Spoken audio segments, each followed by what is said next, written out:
Most people get judged for these habits. They're called weird, awkward, even broken. But psychology says if you do these things, your brain might be operating at a level most people never reach. Psychology says some of the strangest habits people have aren't flaws at all.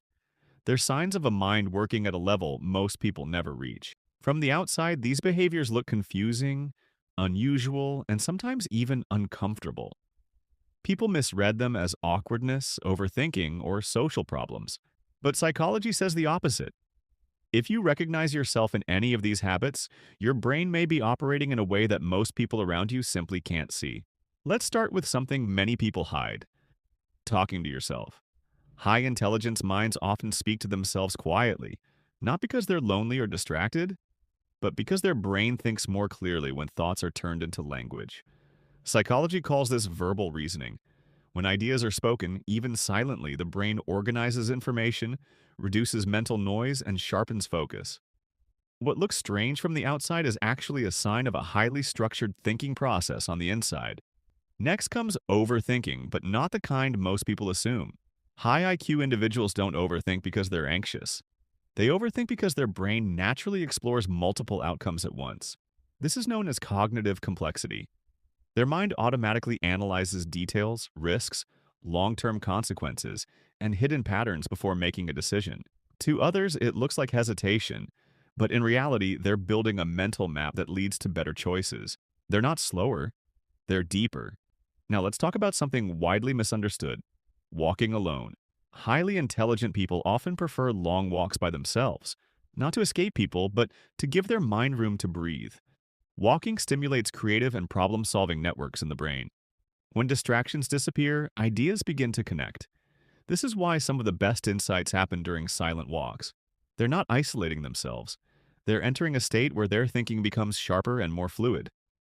Another strange habit is being disorganized in one place but extremely organized in another.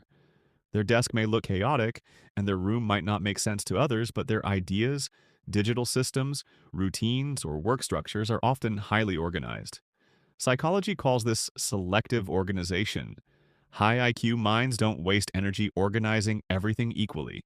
They organize what matters and ignore what doesn't.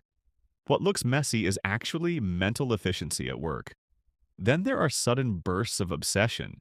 Highly intelligent people often dive intensely into a topic without warning. They learn everything they can, research deeply, and become fully absorbed, then suddenly move on. This behavior comes from a powerful curiosity reward system in the brain. Learning triggers dopamine, the brain's motivation chemical. Once the learning is complete, the reward fades and their mind searches for the next challenge. It's not an inconsistency, it's intellectual hunger. Finally, there's the dislike of small talk. Surface-level conversations feel draining to high IQ minds. Their brain seeks meaning, depth, and new ideas, not repetition. That's why they may stay quiet in groups, but when a conversation becomes complex, philosophical, or meaningful, they suddenly engage fully. They don't lack social skills.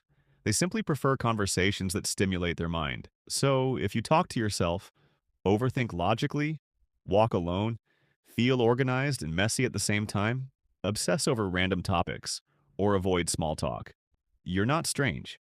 Psychology suggests your mind may be working with more depth, complexity, and awareness than most people around you. And if you want more content that explains the hidden psychology behind your personality, intelligence, and behavior, subscribe now, because the next video might reveal something about your mind you've never been able to explain before.